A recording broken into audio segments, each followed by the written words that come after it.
For my garden this summer, I decided to try some raised beds on top of the area where I had my previous in-ground garden.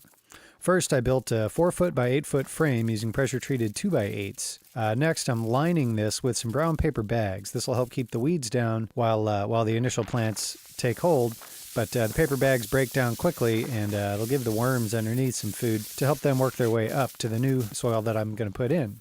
After covering the ground with the brown paper bags, I have shredded leaves that I'm adding.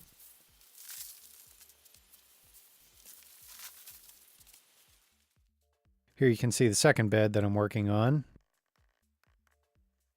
I did the same technique on this bed.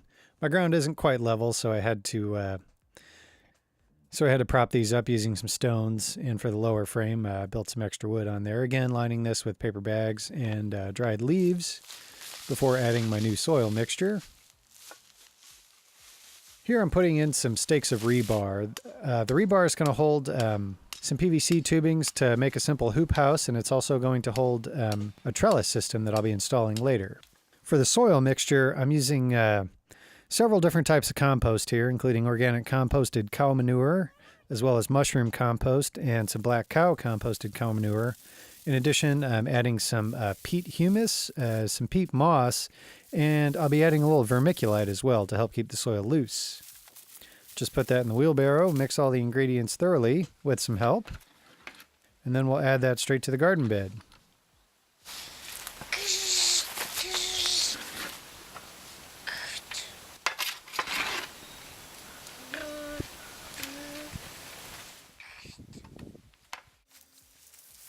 After adding a small layer, I like to wet things down thoroughly just to help the soil mix, as well as to encourage worms to move around through there from underneath. Keep stirring this up until all the ingredients are well blended. This is a bit of a process to fill 2 raised beds, so it takes a little bit of time. Again, we'll dump a wheelbarrow load out after we mix it up, stir it up, spread it out evenly throughout the garden bed. My inspiration for this project was taken from Mel Bartholomew's book, Square Foot Gardening.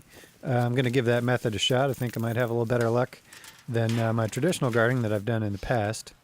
And here's my other helper. After the soil's in place, I laid down some wooden markers marking the 1-foot increments. Now for my rebar, I like to use the rebar that I put in the ground earlier and attach some PVC pipe, and this will allow me to build a hoop house easily to start the season earlier or extend it later. I only used rebar on one side on most of these, and then we'll just attach the PVC pipe with a simple pipe strap on the other side. Make sure you use galvanized screws and galvanized pipe strap when you're installing this to prevent rust.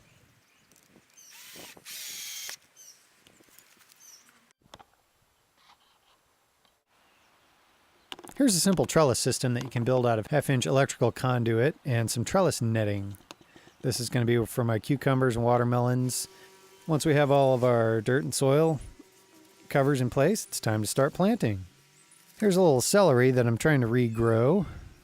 Simply rooted that in a cup of water for a couple weeks, and now I'll transplant that into the garden, and we'll follow its progress throughout the summer and see how it does. Give that a little drink of rainwater that I've collected in my rain barrel system. I'll have more on that in upcoming videos. Thanks for watching, and be sure to subscribe and check out our other videos for progress in the garden throughout the season.